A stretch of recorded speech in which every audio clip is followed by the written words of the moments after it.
हरियाणा के महेंद्रगढ़ में पिछड़ा वर्ग सम्मान सम्मेलन का आयोजन हुआ, जिसमें केंद्रीय गृह एवं सहकारिता मंत्री अमित शाह शामिल हुए। मुख्यमंत्री नायब सिंह ने उनका स्वागत किया। गृह मंत्री अमित शाह ने नायब सिंह सरकार की योजनाओं की तारीफ की और साथ ही हरियाणा पिछड़े वर्ग की उन्नति और सशक्तिकरण के लिए बड़ी घोषणा की। और अमित शाह ने कहा कि केंद्र सरकार की तर्ज पर हरियाणा में भी पिछड़ा वर्ग के लिए क्रीमी लेयर की सीमा को 6 लाख रुपए से बढ़ाकर 8 लाख रुपए वार्षिक करने का निर्णय लिया गया है। देखिए रिपोर्ट।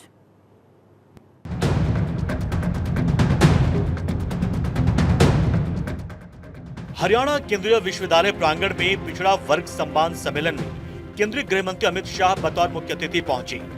केंद्रीय गृह मंत्री के साथ ही हरियाणा के युवा मुख्यमंत्री नायब सिंह सैनी भी कार्यक्रम में शामिल हुए।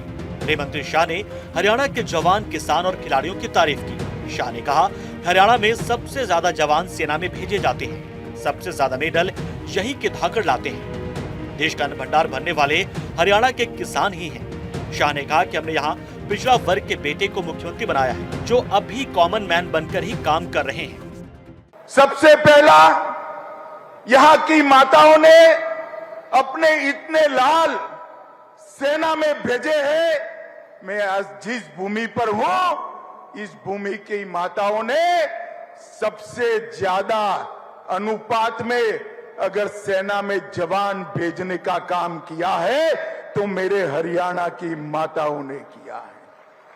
खेल के मैदानों में देश जब तालिका देखता है तो मेडल तो हरियाणा भारत के नाम पे आते हैं, मगर इसके नीचे जाते हैं तो भारत को जो 10 मेडल मिलते हैं उसमें से 7 मेडल मेरा हरियाणा का धाकड़ लेकर आता है। हरियाणा में पंचायतों में नगर निगम और पालिकाओं में पिछड़ा वर्ग को आरक्षण दिया गया है। पंचायती राज संस्थाओं के लिए BC-A वर्ग में 8% आरक्षण का प्रावधान है। अब BC-B वर्ग के लिए भी 5% आरक्षण लागू होगा। बहुत बड़े स्तर पर इससे हरियाणा की जनता को फायदा मिलेगा। शहरी स्थानीय निकायों में BC-A वर्ग में 8% आरक्षण का प्रावधान है। BC-B वर्ग के लिए भी 5% आरक्षण लागू होगा। गृह मंत्री अमित शाह ने कहा कि 2014 में प्रधानमंत्री नरेंद्र मोदी पहली बार देश के प्रधानमंत्री बने तो पार्लियामेंट में देश के सामने भाषण देते हुए कहा था कि मेरी ये सरकार दलितों की सरकार है, गरीबों की सरकार है, पिछड़ों की सरकार है। उन्होंने कहा कि कांग्रेस ने कर्नाटक में बैकवर्ड क्लास में मुसलमान को आरक्षण देने का काम किया, हरियाणा में आए तो यहाँ भी ऐसा ही करेंगे। उन्होंने आश्वासन देते हुए कहा कि मुसलमान का आरक्षण हरियाणा में नहीं होने दिया जाएगा। भाइयों बहनों, कर्नाटक में BC का रिजर्वेशन छीनकर मुसलमानों को रिजर्वेशन देने का, यहां पर भी आएंगे तो यही होगा। मैं आप सभी को आश्वस्त करना चाहता हूं, हम मुस्लिम रिजर्वेशन हरियाणा में हमारे प्राणांत से भी नहीं होने देंगे। BC के हक की हम संरक्षण करें। विकास की डबल रफ्तार नायब सरकार। 10 साल में प्रदेश के 6225 पंचायतों में हुए विकास कार्यों का उन्होंने जिक्र किया है। इस दौरान ब्राह्मण माजरा गांव में 10 साल में 19 करोड़ 54 लाख रुपए खर्च किए गए,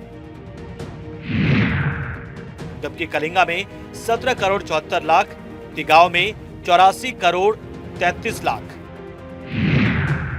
करियावास में 516 करोड़ 62 लाख, आसन कला में 23 करोड़ 95 लाख, खारिया में 21 करोड़ 30 लाख रुपए के विकास कार्य किए गए। मुख्यमंत्री नायब ने कहा कि देश के प्रधानमंत्री नरेंद्र मोदी ने पिछड़ा वर्ग को सबसे ज्यादा प्रतिनिधित्व देने का काम किया है और हरियाणा से हाल ही में पिछड़ा वर्ग से संबंधित 2 सांसदों को केंद्रीय मंत्रिमंडल में स्थान देकर समाज का सम्मान बढ़ाया है। उन्होंने कहा कि भाजपा ने BC वर्ग को पूरा मान सम्मान दिया है और पहली बार हरियाणा के इतिहास में पिछड़ा वर्ग से मुख्यमंत्री बनाकर समाज को गौरवान्वित किया है। मैं धन्यवाद करता हूं आदरणीय अमित शाह जी, आपका, आदरणीय नरेंद्र मोदी जी का। पहली बार हरियाणा प्रदेश से, एक पिछड़े समाज से, एक गरीब परिवार से आज एक मुख्यमंत्री आपने बनाया है। माननीय नरेंद्र मोदी जी ने 17 सितंबर 2023 को प्रधानमंत्री विश्वकर्मा योजना उसकी शुरुआत की, जिसका लाभ हमारे ओबीसी समाज को मिल रहा है। मुझे ये खुशी है कि जब से आप लोगों ने 2014 से इस देश के ऊपर आप लोगों ने जो पिछड़े वर्ग को सम्मान दिया है, मुझे ये गर्व होता है। मुख्यमंत्री नायब सिंह ने कहा कि प्रधानमंत्री नरेंद्र मोदी और गृह मंत्री अमित शाह के कुशल नेतृत्व में ओबीसी आयोग को संवैधानिक शक्तियां दी गई और इन निर्णय के तहत ही केंद्रीय और नवोदय विद्यालयों में और दूसरे शिक्षण संस्थाओं में बीसी वर्ग के बच्चों को दाखिले मिल रहे हैं। पिछड़ा वर्ग के विकास के लिए डबल इंजन की सरकार लगातार काम कर रही है। भारत 24 के लिए चंडीगढ़ से डॉक्टर थानेश्वर शर्मा की रिपोर्ट।